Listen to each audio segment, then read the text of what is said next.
Selamat datang di video kali ini. Buat kamu yang mempunyai masalah hama pada tanaman cabai seperti lalat buah, kutu-kutuan, thrips, kamu berada di tempat yang tepat.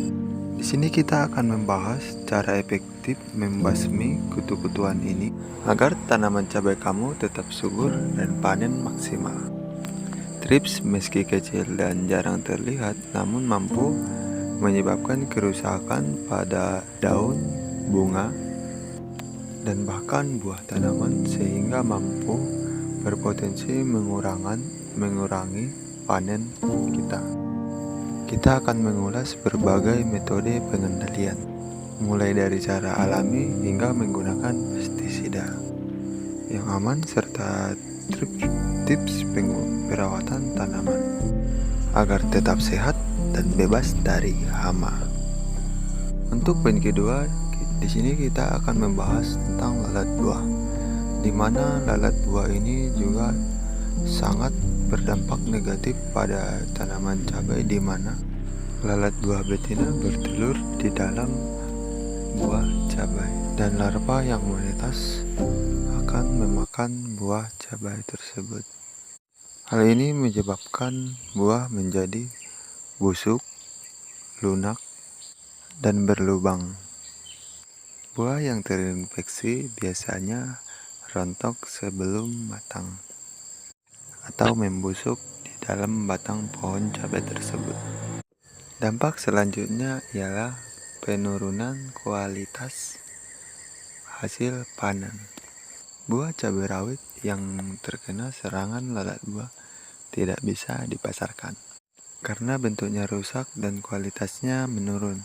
Selain itu, buah menjadi tidak layak untuk dikonsumsi karena sudah terkontaminasi oleh larva. Dampak selanjutnya dari lalat buah ialah penurunan kuantitas panen. Banyak buah cabai yang gugur prematur karena serangan oleh hama lalat buah. Karena jumlah buah panen berkurang drastis, yang bisa menyebabkan kerugian besar pada petani, termasuk kerugian ekonomi. Petani cabai rawit bisa mengalami kerugian finansial karena buah yang dipanen tidak sesuai yang diperhitungkan. Buah yang rusak tidak bisa dijual di pasar. Pengendalian lalat buah juga membutuhkan biaya tambahan seperti perangkap atau insektisida. Untuk mengatasi lalat buah ini, biasanya kami para petani memerlukan biaya tambahan untuk membasmi lalat buah ini, di mana itu untuk membeli perangkap buah atau pestisida atau metode pengendalian hama lainnya. Hal ini meningkatkan biaya produksi tanaman cabai pada keseluruhan. Jika serangan lalat buah ini tidak segera ditangani, mereka dapat menyebar ke seluruh area kebun. Serangan lalat buah yang tidak dikendalikan pada tanaman cabai rawit dapat mengancam keberlanjutan produksi dan menimbulkan kerugian besar bagi petani.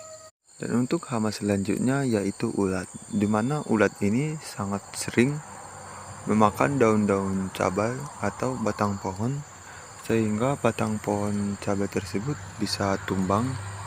Dan ulat yang memakan daun pada tanaman cabai rawit dapat menghambat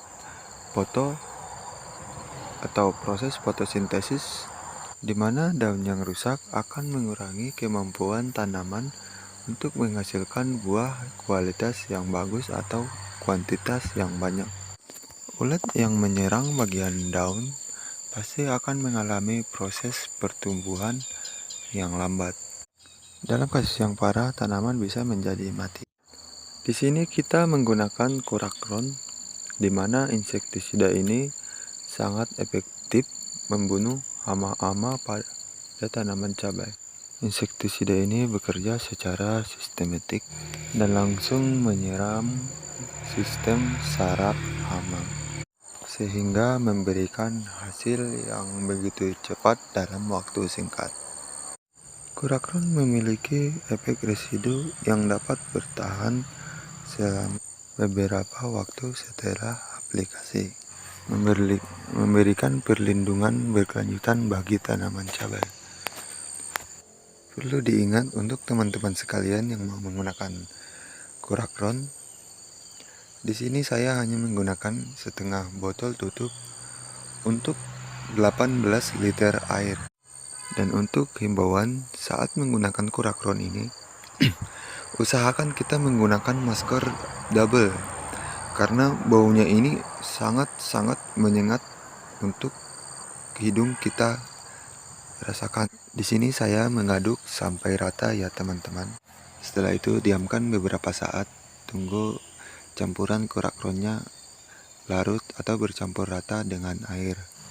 Untuk tangkinya sendiri, saya masih menggunakan tangki yang kecil ya teman-teman, karena belum mempunyai tangki yang besar. Namun itu bukan kendala untuk kita membasmi serangga atau kutu-kutuan yang menyerang tanaman cabai kita. Di sini saya akan menyemprot kutu-kutuan atau lalat buah yang sering hinggap di bagian batang cabai. Di sini saya mengaplikasikan secara tidak merata karena serangan lalat buah di sini masih tergolong sangat rendah. Namun jika tidak dibasmi secara perlahan, lalat buah ini akan menyerang lama-kelamaan menyebabkan kerusakan pada buah. Mungkin cukup sekian video kali ini. Semoga bermanfaat bagi teman-teman sekalian. Untuk channel ini jangan lupa subscribe ya teman-teman.